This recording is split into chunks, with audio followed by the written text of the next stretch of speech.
got stuck and died. And then we get inside. Another little old surprise there. Pretty sure that's dead. Nobody home. And look at that. I don't know what that's feeding. So that's going to a sub panel. Look at that taped up old ugly wire. I sure wish I didn't have to get near that.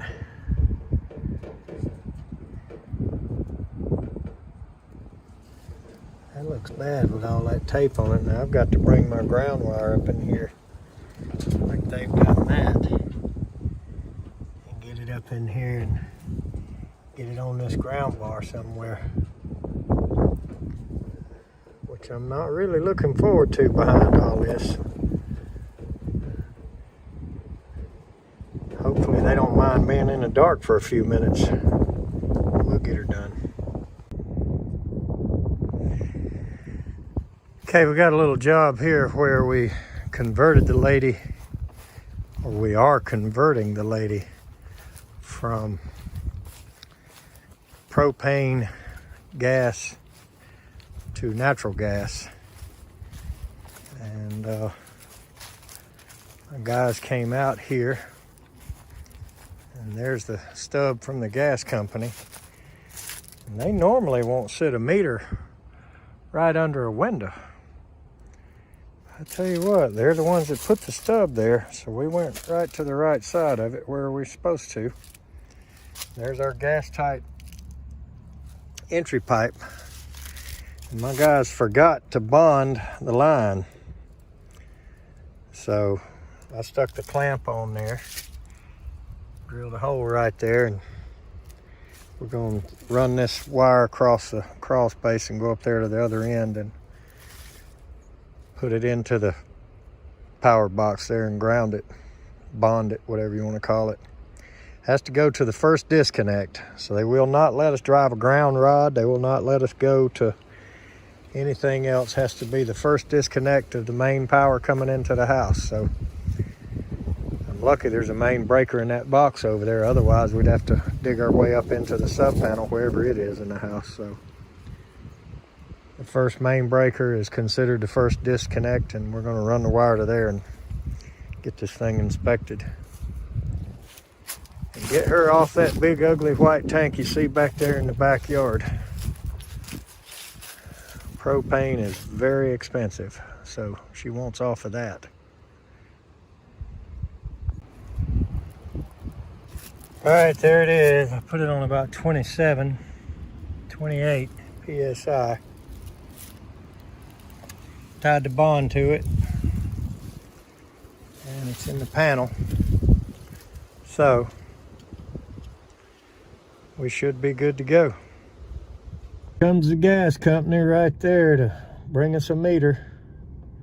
Been sitting here waiting on them, so let's go get them fired up.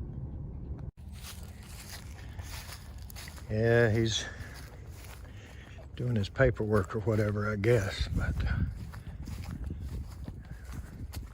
did get the yellow tag from the county. Pretty much hadn't moved. It got cold last night, so it might have went down maybe 1 PSI or so. I had that on 27 or 8. So she's holding good.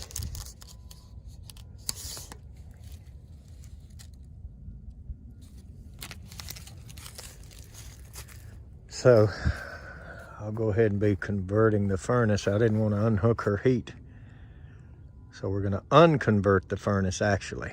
Go back to natural gas. And hopefully by the time we get that, he'll have this meter piped in. All right, it's a Goodman furnace. And it looks like they left us a couple of things. That's a propane jet there. There's the kit. So Kind of vented it strange. I don't guess that holds water.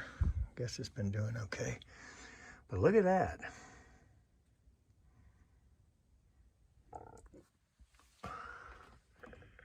Plugged in right beside the switch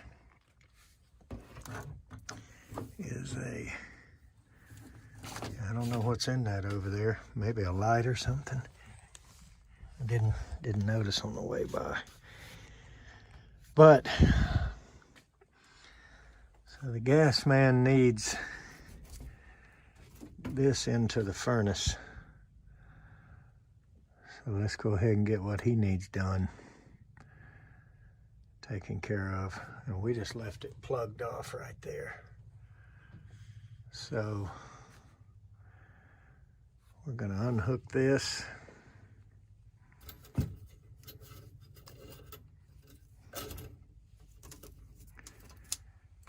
And take it out.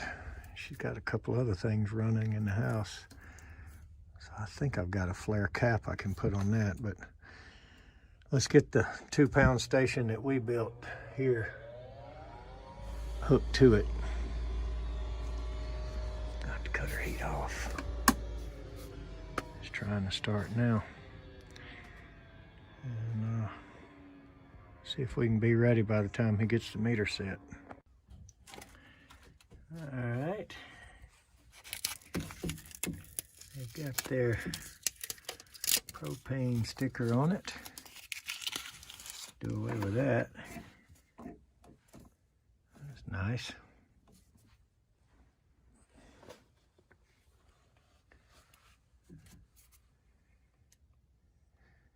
Looks like a 2-stage gas valve, 2-stage furnace. So, let's see what jets are in here. Pull those out right quick.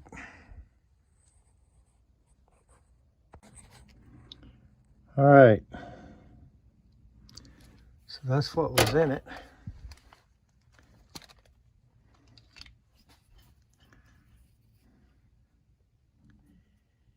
And these, can't see like I did when I was a young fella. Those are definitely propane jets. And if they were nice enough, there's a couple of different options of the propane jets. If they were nice enough to leave the 3 factory ones, see a much bigger hole. Those look like 43s. That's a natural gas jet, so we're going to stick those back in here. And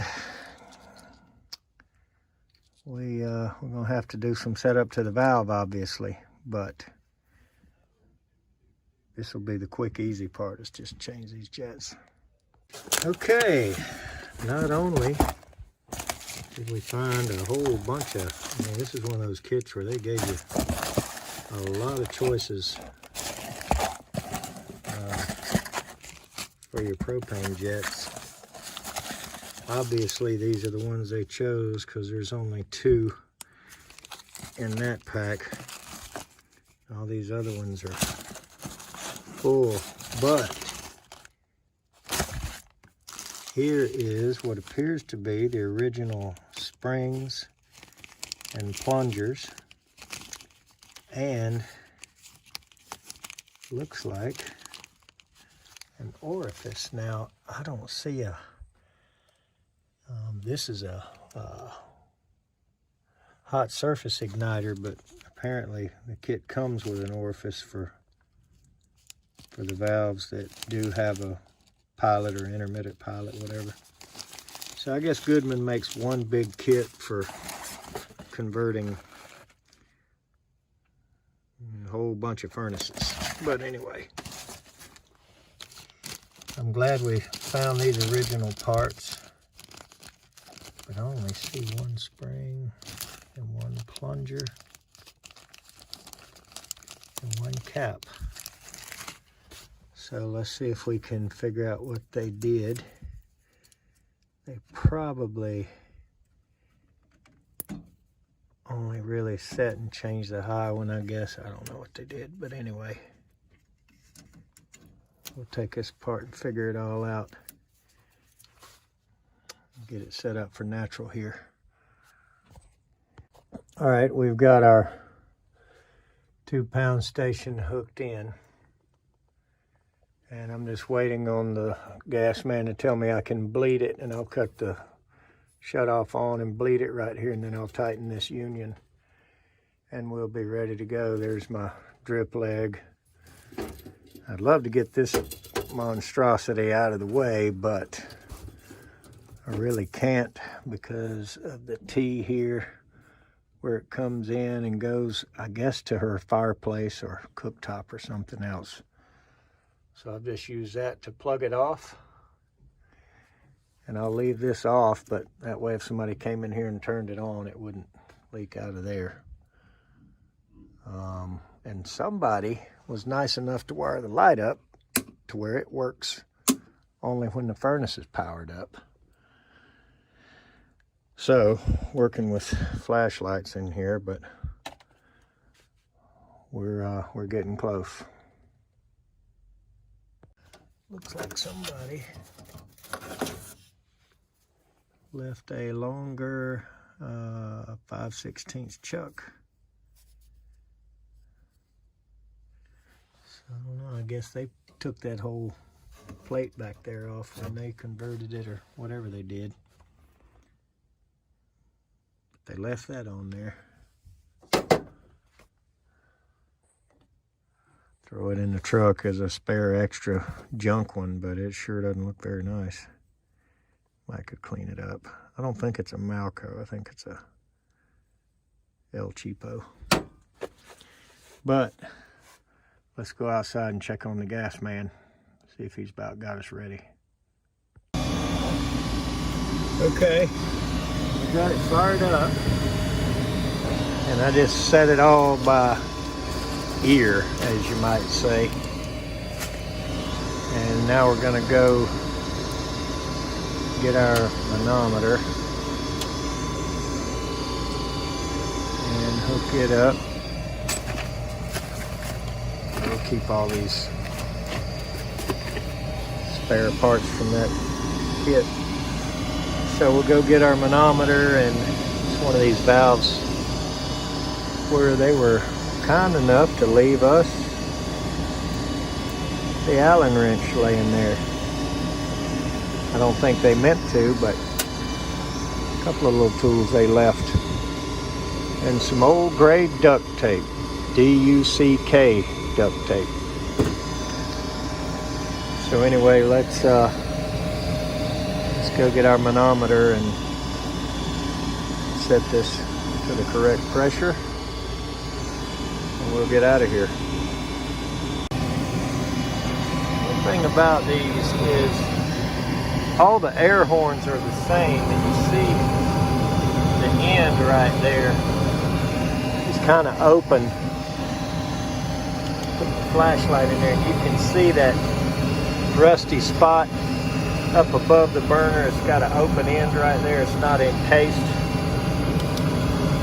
So the flame sort of bellows. That's I call them the flame sharing channels. You know, it's what lights each burner. You know, as soon as the one with the igniter lights, it lights the others, and you can see it kind of burning out of the edge of it. Probably the same way on the bottom. I don't know if we can get in the spot to see that.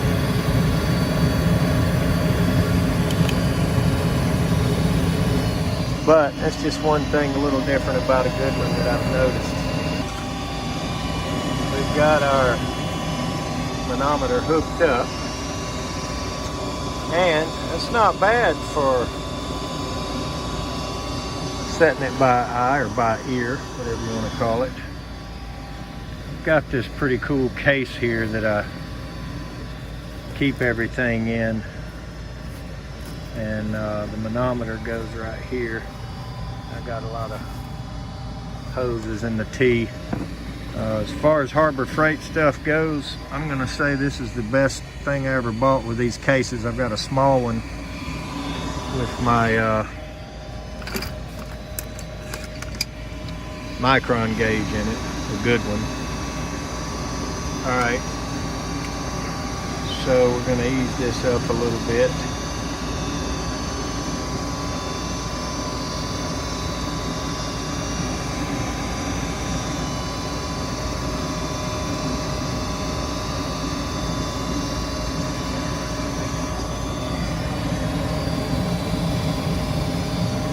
Another thing I always do before I leave one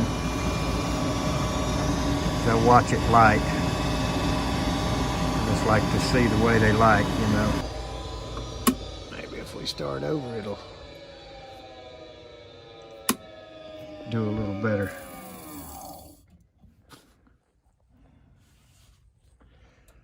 So, we'll start from scratch.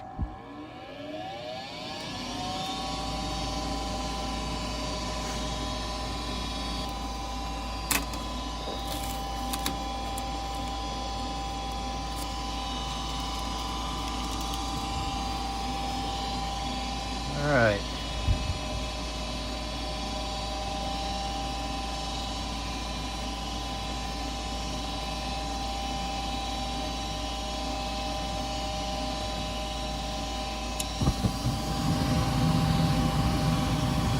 Pretty good. Close to where I think we ought to be.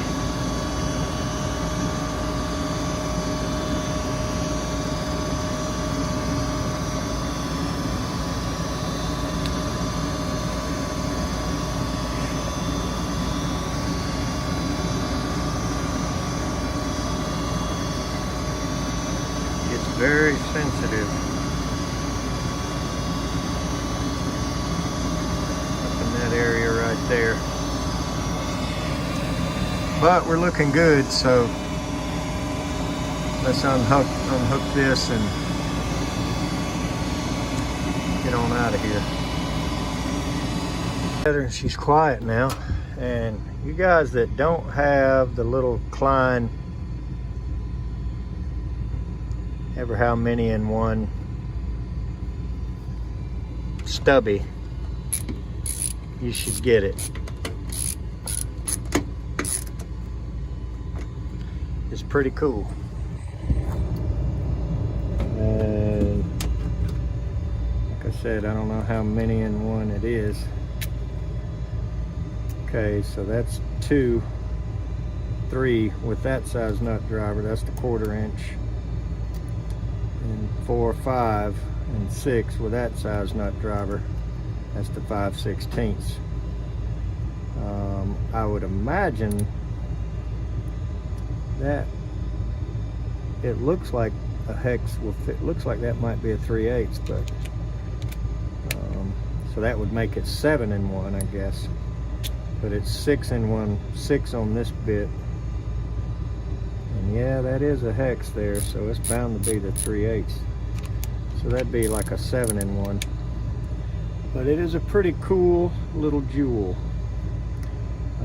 When you need to get a flame sensor out of a furnace that's tight, getting up in there to the screw or whatever, pretty handy.